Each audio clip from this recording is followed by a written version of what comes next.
Salut à tous, je suis très contente de vous retrouver sur cette nouvelle vidéo dans laquelle nous allons parler du diabète de type 1 ou anciennement appelé diabète insulinodépendant. Dans un premier temps, nous verrons un peu en détail les chiffres que représente cette maladie, puis nous verrons les mécanismes qui provoquent le dérèglement et qui donc induisent cette pathologie. Ensuite, nous verrons le moyen de diagnostiquer et enfin la stratégie thérapeutique pour vivre avec.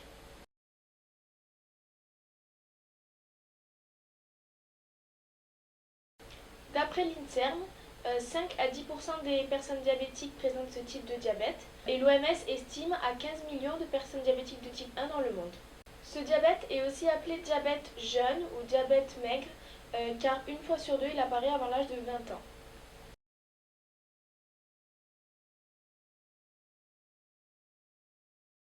Le diabète de type 1 est une maladie auto-immune, c'est-à-dire que le système immunitaire qui est censé défendre le corps contre des corps étrangers s'attaque à ses propres cellules.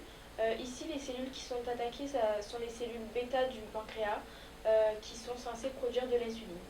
C'est une maladie dont la cause n'a pas encore été clairement identifiée. On sait qu'il y a une prédisposition génétique par la présence de certains gènes et un facteur environnemental, mais rien n'a encore été vraiment identifié à ce jour. Ainsi, le corps s'attaque aux cellules qui produisent de l'insuline. On sait que l'insuline est une hormone qui permet de réguler le taux de sucre dans le sang, aussi appelé glycémie. Donc si le corps n'en produit plus, il y aura donc des soucis, des problèmes au niveau de ce taux de sucre dans le sang.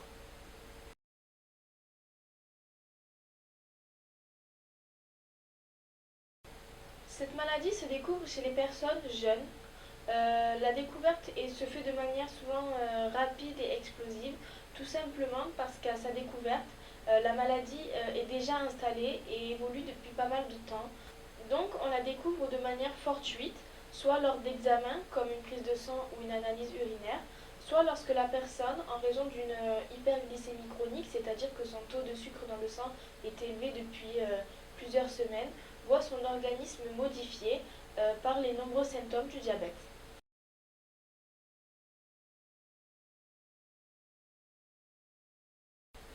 Plusieurs symptômes peuvent être révélateurs d'un diabète de type 1. Le diabète de type 1 se manifeste d'abord par une glycémie très haute, souvent supérieure à 1,26 g par litre sur deux glycémies successives, contre 0,80 et 1 g par litre pour une glycémie normale. Mais souvent, à la découverte d'un diabète de type 1, la glycémie tourne toujours autour des 2-3 g par litre. Ensuite, on trouve le syndrome cardinal qui regroupe en fait plusieurs symptômes. D'abord polydipsie, qui est une envie de boire continuellement. Ensuite polyurie, qui est une envie d'uriner souvent et qui découle souvent du premier symptôme. Et enfin polyphagie, qui est une envie de manger régulière. Ensuite, on trouve aussi d'autres symptômes typiques, un amaigrissement important, une fatigue intense, des troubles visuels, etc. Au niveau des examens urinaires, on retrouve souvent dans les urines des corps cétoniques et du glucose. Les symptômes du diabète de type 1 sont nombreux, c'est pour cette raison qu'il faut être à l'écoute de son corps, mais aussi du corps de ses enfants, pour cerner tout signe qui peut faire penser à un diabète de type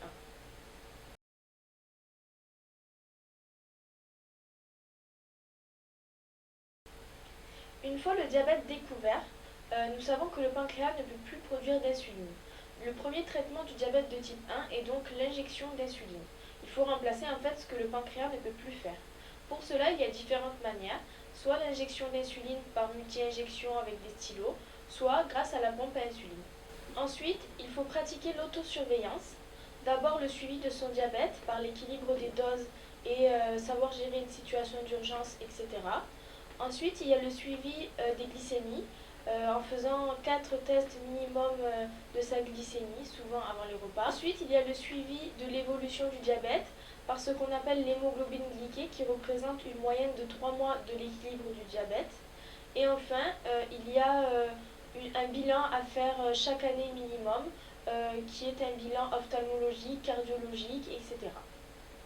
Pour terminer, il y a un traitement primordial pour les diabétiques de type 1 qui est le suivi de règles d'hygiène, d'avoir une hygiène de vie saine grâce à l'alimentation et à l'activité sportive.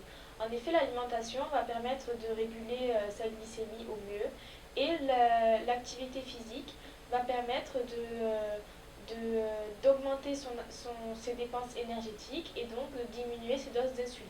Attention par contre, pour une personne diabétique, on ne parlera pas de régime, puisqu'en fait une personne diabétique mange équilibré et sain, en fait comme ce que tout le monde devrait faire.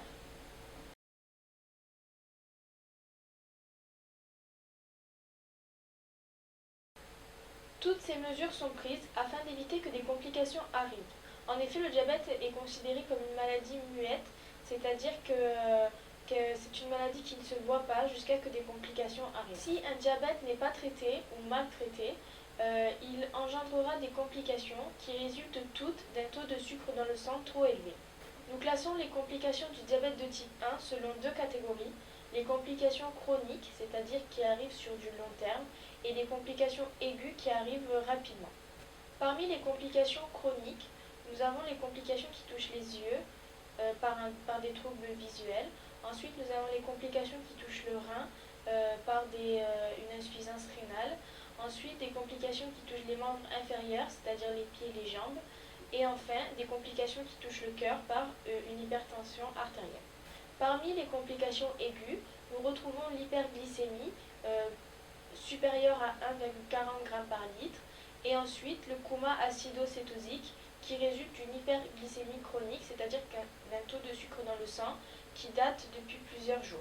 Vous trouverez prochainement une vidéo des complications du diabète avec plus d'explications et plus de détails.